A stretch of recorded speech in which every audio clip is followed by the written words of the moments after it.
एक another dimension से, जहाँ पर हम डिफेंडर स्ट्रेंज और साथ ही अमेरिका चैवेस को देख पाते हैं, जो कि इस वक्त एक बहुत ही बड़े मिथिकल क्रीचर से अपनी जान बचाकर भाग रहे होते हैं। डॉक्टर स्ट्रेंज अपने कांच के आयामों की दुनिया के बार बार अलग अलग मंत्र यूज करता है, उस पर जादू यूज करता है, उसे रोकने की काफी कोशिश करता है, मगर वो साइज में इतना बड़ा था कि वो उनका पीछा ही नहीं छोड़ रहा था और बार बार अमेरिका चैवेस पर बड़े बड़े वार कर रहा था। इसे रोकने का सिर्फ और सिर्फ एक ही तरीका था, वो थी विशांति की किताब, जिसके अंदर दुश्मन को हराने का हर मंत्र लिखा था। और साथ ही लोगों का ये मानना भी था कि जिसके पास ये किताब होगी वो अपने हर दुश्मन को हरा पाएगा, चाहे वो कितना भी बड़ा क्यों ना हो। मगर धीरे धीरे वो बड़ा सा क्रीचर इन दोनों के ऊपर ही भारी पड़ने लगता है। डॉक्टर स्ट्रेंज अपनी पूरी ताकत लगाकर उसे मंत्रों के चक्र में जकड़ देते हैं, लेकिन उसके बावजूद भी वो इतना ताकतवर था कि उस चक्र को तोड़ने लगता है। अब यहाँ पर डिफेंडर स्ट्रेंज के पास में और कोई रास्ता नहीं था अमेरिका चैवेस से उसकी ताकत लेने के अलावा। उसके पास ताकत थी अलग अलग पोर्टल्स बनाकर अलग अलग यूनिवर्स में ट्रेवल करने की, या फिर हम इसे कह सकते हैं द ट्रेवल बिटवीन मल्टीवर्स। अगर एक छोटी बच्ची के पास ये ताकत इतनी खतरनाक हो सकती थी, तो अगर किसी बड़े क्रीचर या विलन के पास ये ताकत आ जाती तो उसका क्या होता। इसी वजह से डिफेंडर स्ट्रेंज उस ताकत को अपने अंदर लेने के बारे में सोचते हैं और अमेरिका चैवेस की जान भी लेने की। लेकिन इसी बीच वो कहती है कि आप ऐसा नहीं कर सकते, आप तो हमेशा लोगों की भलाई और उन्हें बचाने का काम करते हैं। मगर इसी बीच उस क्रीचर का एक बड़ा सा टेंटिकल आकर उनके पैर में लग जाता है और चैवेस काफी ज्यादा डर जाती है और उसके डरते के साथ ही दूसरा डायमेंशन ओपन हो जाता है। अब कहीं वो क्रीचर चैवेस की सारी ताकत ले ना ले, इसलिए डॉक्टर स्ट्रेंज उसके सारे हाथ काट देते हैं और उसकी जान बचाने के लिए उस क्रीचर का वार अपने ऊपर ले लेते हैं, जिसकी वजह से उनकी वहीं पर डेथ हो जाती है। और तभी सपना टूटता है एक्चुअल डॉक्टर स्ट्रेंज का। अपने सपने से जागने के बाद डॉक्टर स्टीवन स्ट्रेंज, जो कि अर्थ 616 के सेंटम सेंटोरियम के रक्षक थे, आज उनके लिए काफी बड़ा दिन था, क्योंकि आज क्रिस्टीन पाल्मर की शादी होने वाली थी। अब वो अपने आप को बिल्कुल सजा धजा के पहुंच जाते हैं उसकी शादी में और बस ये सोचने लगते हैं कि काश जिसकी आज क्रिस्टीन से शादी हो रही है, काश वो मैं होता। मगर तभी एक हादसा होता नजर आता है और बाहर सारी की सारी गाड़ियां बेकाबू हो जाती है। जब डॉक्टर स्ट्रेंज बाहर आकर देखते हैं तो कोई इनविजिबल शक्ति उन सभी को हिला रही थी और जब वो अपनी तीसरी आंख की ताकत से उस क्रीचर को विजिबल करते हैं तो वो निकलता है एक बहुत ही बड़ा ऑक्टोपस। कहने को तो मैं इसे शिवागुरात भी कह सकता हूँ, क्योंकि व्हाट इफ के एपिसोड्स में ऐसा ही एक बड़ा सा ऑक्टोपस आया था। वेल, आपको इस क्रीचर पर क्या कहना है प्लीज मुझे कमेंट सेक्शन में जरूर बताइएगा और अगर किसी को इसका एक्चुअल नाम पता हो तो भी कमेंट करना मत भूलिएगा। और हाँ, कमेंट से याद आया कि आजकल मैं अपने हर कमेंटर को हार्ट शेप दे रहा हूँ, तो इसलिए जितना अच्छा हो सके उतना अच्छे से अच्छा कमेंट कीजिएगा। Well, jokes apart, coming back to the main story. उस क्रीचर से लड़ना काफी ज्यादा मुश्किल था और साथ ही उसके टेंटिकल्स पर हम कुछ मंत्र बने देख पाते हैं, मगर तभी उसकी मदद करने के लिए वहाँ पहुँच जाता है वॉन्ग, जो कि अपने रस्सी जैसे मैजिकल वेपन से उसका सामना करता है। अब ये दोनों मिलकर उस क्रीचर पर दे दनादन मुक्के बरसाते हैं, जहाँ एक तरफ तो उन्हें अमेरिका चैवेस को बचाना था, वहीं दूसरी तरफ उस क्रीचर को भी हराना था। और फाइनली एक बड़े से खम्बे के साथ डॉक्टर स्ट्रेंज उस ऑक्टोपस की आंख निकाल देता है और तब जाकर डॉक्टर स्ट्रेंज की नजर अमेरिका चैवेस पे जाती है और वो उससे कहती है कि क्या मैं तुम्हें जानता हूँ। और ज्यादा दिमाग पर जोर डालने पर उन्हें याद आता है कि हाँ, मैंने इस लड़की को अपने सपने में देखा है, जहाँ पर अमेरिका चैवेस कहती है कि वो सपना नहीं था बल्कि रियलिटी थी। हर यूनिवर्स में आप ही का एक अवतार जीवित है और आपने जिसे सपने में देखा था वो एक आप ही का अवतार था। डॉक्टर स्ट्रेंज कहते हैं कि आखिर मैं तुम्हारी बात कैसे मान लूं, इसका सबूत दो। जिसके बाद अमेरिका चैवेस उन दोनों को उस प्लेस पर लेकर जाती है जहाँ पर डिफेंडर स्ट्रेंज की डेड बॉडी पड़ी थी, जिसे देखकर डॉक्टर स्ट्रेंज को काफी बुरा भी लगता है और साथ ही ये बात क्लियर हो जाती है कि उसके पास में मल्टीपल यूनिवर्सेस में ट्रेवल करने की ताकत है। मगर जो क्रीचर उसकी ताकत लेने आया था वो तो सिर्फ एक पैदा था, इसके पीछे का बॉस अभी भी जिंदा है। अगर इस गुत्थी को सुलझाना है तो ऐसे किसी की मदद लेनी पड़ेगी जिसके पास में मंत्रों की ताकत और साथ ही मल्टी यूनिवर्स का ज्ञान हो। जिसके बाद डॉक्टर स्ट्रेंज डिफेंडर स्ट्रेंज को वहीं एक जमीन में दफना कर वांडा मैक्सिमॉफ से मदद लेने के लिए पहुंचते हैं। यहाँ पर वांडा की एक अलग दुनिया थी। वेस्ट वर्ल्ड के बाद में जब उसने काफी लोगों को नुकसान पहुंचा दिया, उसके बाद वो चाहती थी कि वो एक अलग जगह पर जाकर अपनी जिंदगी की नई शुरुआत करे। डॉक्टर स्ट्रेंज वांडा से कहते हैं कि मैं एक ऐसी मुसीबत से जूझ रहा हूँ जिसका इलाज सिर्फ और सिर्फ एक जादूगर ही कर सकता है और मेरे सामने इस प्लेनेट की सबसे बड़ी जादूगर खड़ी है। इतने में ही वांडा बोल पड़ती कि इस वक्त अमेरिका चैवेस कहाँ पर होगी। तब एकदम से डॉक्टर स्ट्रेंज को याद आता है कि मैंने तो उसे अमेरिका चैवेस का नाम ही नहीं लिया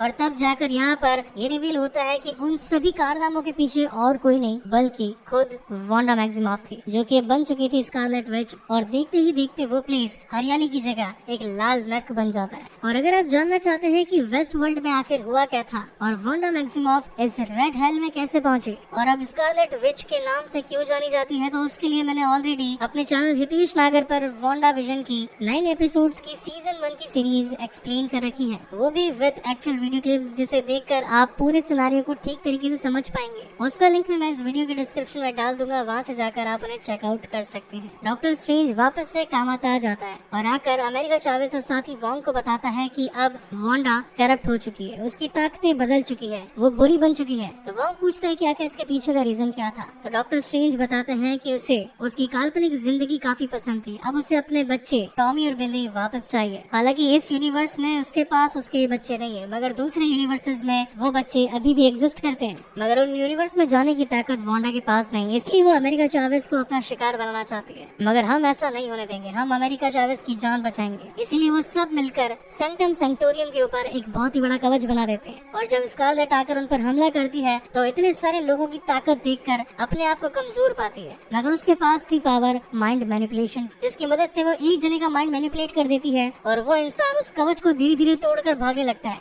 और इसी बात का फायदा उठाकर स्कारलेट विच अपनी पूरी ताकत का उन सभी पर इस्तेमाल कर देती है। यहाँ पर न्यूयॉर्क सेंक्टम सेंक्टोरियम ही शामिल नहीं था, बल्कि हांगकांग और साथ ही लंदन के सेंक्टोरियम से भी काफी सारे लोग आए थे, ताकि वो सॉर्सरर सुप्रीम की मदद कर सके, जो कि इस वक्त था वोंग। मगर स्कारलेट के सामने कोई नहीं टिक पाता और एक मोमेंट ऐसा आता है जब वो कांच के आयामों की दुनिया को तोड़कर डॉक्टर स्ट्रेंज वाले आयाम को भी खत्म कर देती है और सीधा पहुंच जाती है अमेरिका चावेस को मारने के लिए। मगर जब तक वो उसे मार पाती, अमेरिका चावेस डर जाती है और उसके डरने की वजह से एक और पोर्टल ओपन हो जाता है, जिसके अंदर डॉक्टर स्ट्रेंज भी शामिल हो जाता है और ये दोनों न जाने कितने सारे मल्टीवर्स के अंदर क्रॉस होते होते एक ऐसे यूनिवर्स में पहुंचते हैं जहाँ पर काफी ज्यादा हरियाली होती है, जहाँ पर डॉक्टर स्ट्रेंज चावेस से कहता है कि मुझे अपने वाली अर्थ में वापस जाना पड़ेगा क्योंकि वहाँ पर वोंग अकेला है, वो अकेला उससे लड़ नहीं पाएगा। हालांकि लड़ तो मैं भी नहीं पाऊंगा, लेकिन जाना जरूरी है। तो चावेस बताती है कि हर यूनिवर्स में मैं ट्रैवल कर चुकी हूँ और ट्रैवल करने का सीधा सा रूल यह है कि जब भी ट्रैवल करो सबसे पहले कुछ खा लो। वैसे तो पैसे कहीं नहीं देने पड़ते, लेकिन इस बार जब ये लोग अपना पिज्जा वड़ा खा रहे होते हैं तो पिज्जा वड़ा वाला आकर इनसे पैसे की डिमांड करता है। तो डॉक्टर स्ट्रेंज उसे एक ऐसे मैजिक में फंसा देता है जिससे कि वो अपने आप को ही चांटा घूसा और मुक्के मारने लगता है। लेकिन बाद में उसे याद आता है कि अगर डिफेंडर स्ट्रेंज के पास में रेड बुक को विशांति तक पहुंचने की पावर थी तो जरूर इस यूनिवर्स के डॉक्टर स्ट्रेंज के पास में भी जरूर होगी। इसलिए वो जाकर इस यूनिवर्स के डॉक्टर स्ट्रेंज को ढूंढने की कोशिश करते हैं, मगर तब यहाँ पर इन दोनों को पता चलता है कि इस यूनिवर्स वाले डॉक्टर स्ट्रेंज तो थैनोस से लड़ते वक्त ही मारे गए और अब जो यहाँ के सेंक्टम सेंक्टोरियम का रखवाला था वो था मॉर्डो, जिसे देखकर डॉक्टर स्ट्रेंज सोचता है कि यार ये तो पिछले वाले यूनिवर्स में मेरा दुश्मन था और इसमें भी मेरा दुश्मन होगा, लेकिन इस बार मॉर्डो उनका काफी अच्छा दोस्त होता है। कहता है कि मैं आपकी किस प्रकार मदद कर सकता हूँ। इसके बाद डॉक्टर स्ट्रेंज उसे पूरा सिनेरियो समझाता है कि हमारे पीछे स्कारलेट विच पड़ी है, जो कि चाहती है अमेरिका चावेस की सारी ताकतों को पाना ताकि वो अलग अलग यूनिवर्स में ट्रैवल कर सके और जिस यूनिवर्स में उसे उसके बच्चे मिल जाए उन्हें वापस यहाँ अर्थ 616 में ला सके। मगर ये तो सिर्फ मॉर्डो की एक चाल थी और जो चाय उसने इन दोनों को पिलाई थी उसके अंदर बेहोश करने वाली दवा थी, जिसके बाद डॉक्टर स्ट्रेंज को पेश किया जाता है इल्यूमिनाटी के सामने। इस बार इल्यूमिनाटी 5 लोगों का एक ग्रुप था, जिनमें शामिल थे कैप्टन मार्वल, जिसका ओरिजिन हमने व्हाट इफ में देखा था, रीड रिचर्ड फैंटास्टिक फोर से, ब्लैक बोल्ट जिसकी अभी तक कोई मूवी नहीं आई है, चार्ल्स जेवियर फ्रॉम एक्समैन और आखिर में थी कैप्टन मार्वल। इन सभी का कहना था कि हमारी मेन मुसीबत स्कारलेट विच नहीं बल्कि तुम खुद डॉक्टर स्ट्रेंज हो। तो वहाँ पर डॉक्टर स्ट्रेंज उनसे पूछते हैं कि आखिर मैं तुम्हारी प्रॉब्लम किस तरीके से हो सकता हूँ, जहाँ पर ये लोग बताते हैं कि तुम्हारे पास में डार्क होल्ड आ चुका था। डार्क होल्ड बेसिकली वो किताब थी जिससे कि आज की तारीख में स्कारलेट विच को अपनी ताकतें मिली थी। अब ये थी अर्थ 838, जहाँ पर ये सारे के सारे डॉक्टर स्ट्रेंज को ही इवल समझ रहे थे, जबकि वहाँ पर अर्थ 616 में स्कारलेट विच अब कामरताज में बैठकर स्वप्न यात्रा कर रही थी। अगर स्वप्न यात्रा को मैं ठीक तरीके से एक्सप्लेन करूँ तो बेसिकली इसमें होता यह है कि अगर हमारा शरीर किसी भी डायमेंशन में हो, लेकिन अगर दूसरे यूनिवर्सेस के अंदर हमारा अस्तित्व है तो हम उसके अंदर अपनी आत्मा को डाल सकते हैं और जो हम करेंगे वही वो दूसरी आत्मा करेगी। शॉर्ट में समझाऊं तो यहाँ पर वांडा मैक्सिमॉफ का ये प्लान था कि वो स्वप्न यात्रा करके उस डायमेंशन में जाए जिस डायमेंशन में टॉमी और बिली जिंदा हो और उनके साथ वो अपनी जिंदगी ठीक तरीके से बिताए। लेकिन प्रॉब्लमेटिक बात तो ये थी कि उस वाले डायमेंशन में भी तो एक वांडा होगी, तो आखिर उसका क्या होगा। इसलिए वोंग ऐसा नहीं चाहता था, इसलिए वो उसे मारने की कोशिश करता है, मगर तभी वकांडा की एक योद्धा उस पर वार वार करती है और उसके डार्क होल्ड वाली किताब को पूरी तरीके से नष्ट कर देती है। ये देखकर वांडा को काफी ज्यादा गुस्सा आता है, जिससे वो अपने गुस्से की ज्वाला उसी पर डाल देती है और वो वहीं पर भस्म हो जाती है। वांडा का अगला शिकार था खुद वांग। अब हालांकि उसकी किताब यानी कि डार्क होल्ड तो अब खत्म हो चुकी थी, जिसकी वजह से उसके मंत्र अधूरे रह चुके थे और वो दूसरे डायमेंशन की वांडा से कनेक्ट नहीं कर पा रही थी। तो वो वांग से कहती है कि मुझे उन मंत्रों के बारे में बताओ, क्योंकि सोर्सरर सुप्रीम को डार्क होल्ड की किताब के काफी सारे मंत्रों के बारे में पता होता है। तो वांग कहता है कि हालांकि मुझे उसके मंत्रों के बारे में पता तो नहीं है, लेकिन एक ऐसा माउंटेन है जिसके ऊपर ये सारे मंत्र लिखे थे, जिसके बाद में उसे डार्क होल्ड में उतारा गया। वांडा ने इस वक्त उसके काफी सारे लोगों को तड़पाना शुरू कर दिया था और वांग से ये सारी इन्फॉर्मेशन निकालना शुरू कर दिया था। इस वजह से वांग को एक पोर्टल खोलकर वांडा को उस माउंटेन तक लेकर जाना पड़ता है। लेकिन यहाँ पर जादूगर सिर्फ एक हद तक ही आगे बढ़ सकते थे, उनमें उस माउंटेन तक पहुँचने की ताकत नहीं थी। लेकिन तभी वांडा अपने मैजिक का यूज करके उस माउंटेन पर पहुँच जाती है, जिसकी दीवारों पर लिखे थे डार्क होल्ड के सारे मंत्र, जिनका यूज करके वो अर्थ 838 में कनेक्ट करती है वहाँ की वांडा से, ताकि वो अमेरिका चावेस के पास पहुंचकर उसकी ताकत को अपना बना सके और मल्टीवर्स में ट्रैवल कर सके। मगर इस बार यहाँ पर उसे रोकने के लिए थे बाकी सारे दूसरे महायोद्धा, मगर कोई भी उसके सामने टिक ही नहीं पाता, ना तो ब्लैक बोल्ट, ना ही कैप्टन मार्वल, यहाँ तक कि चार्ल्स ज़ेवियर भी उसके दिमाग को जब कंट्रोल करने लगता है तो वांडा अपनी ब्लैक पावर से उसी को ही खत्म कर देती है। इस यूनिवर्स में चावेस का ध्यान रखने के लिए क्रिस्टीन पामर भी शामिल थी, मगर जब वांडा उन दोनों के पास पहुँचती है तो एक्चुअल डॉक्टर स्ट्रेंज उन दोनों की मदद के लिए वहाँ पर पहुँच जाता है। अब ये तीनों मिलकर उसका ध्यान भटकाते हुए विशांति की किताब तक जाने की कोशिश करते हैं, मगर वांडा उनका पीछा कहाँ छोड़ने वाली थी और वो हर दरवाजे को तोड़ते तोड़ते उनके पीछे चली जाती है। और एक वक्त ऐसा आता है जहाँ पर वो चावेस की शक्तियों का इस्तेमाल करके उसे माउंटेन पर ले जाती है, जबकि डॉक्टर स्ट्रेंज और क्रिस्टीन पाल्मर को एक अलग पोर्टल में भेज देती है और सारी सिचुएशन आउट ऑफ कंट्रोल हो जाती है, क्योंकि अब वो सारी शक्तियाँ उसके पास आने वाली थी। अभी डॉक्टर स्ट्रेंज को याद आता है कि हर यूनिवर्स में उसका एक अवतार जरूर होगा। इस वजह से वो इस यूनिवर्स के डॉक्टर स्ट्रेंज से जाकर मिलने के बारे में सोचता है, मगर जब वो उससे मिलने के लिए जाता है तो उसे पता चलता है कि वो यूनिवर्स पूरी तरीके से खत्म हो चुका है और बचा है तो सिर्फ सिनिस्टर स्ट्रेंज, जिसके पास में थी इविल पावर्स, क्योंकि उसने भी यूज किया था डार्क होल्ड का। और फिर आती है one of my personal favourite fight, जहां पर ये म्यूजिकल नोट्स के साथ में एक दूसरे के ऊपर वार करते हैं। वेल, अगर आप लोगों ने मेरी लाइव स्ट्रीम में देखा हो या नहीं देखा हो, मेरे लेफ्ट हैंड में भी म्यूजिकल नोट्स शामिल है, जिसके अंदर F sharp, D flat, C sharp minor और जी मेजर बने हैं। मेरे आज तक के एंटायर मार्वल एक्सपीरियंस में मुझे ये वाली फाइट सबसे ज्यादा पसंद आई। हाँ, हालांकि कैप्टन अमेरिका और थैनोस वाली भी काफी तगड़ी थी, बट यस 50-50 टाई कह सकते हैं। जिसके बाद काफी कोशिशें करने पर डॉक्टर स्ट्रेंज उस इवल स्ट्रेंज से जीत जाता है और इसी की डार्क होल्ड का इस्तेमाल करके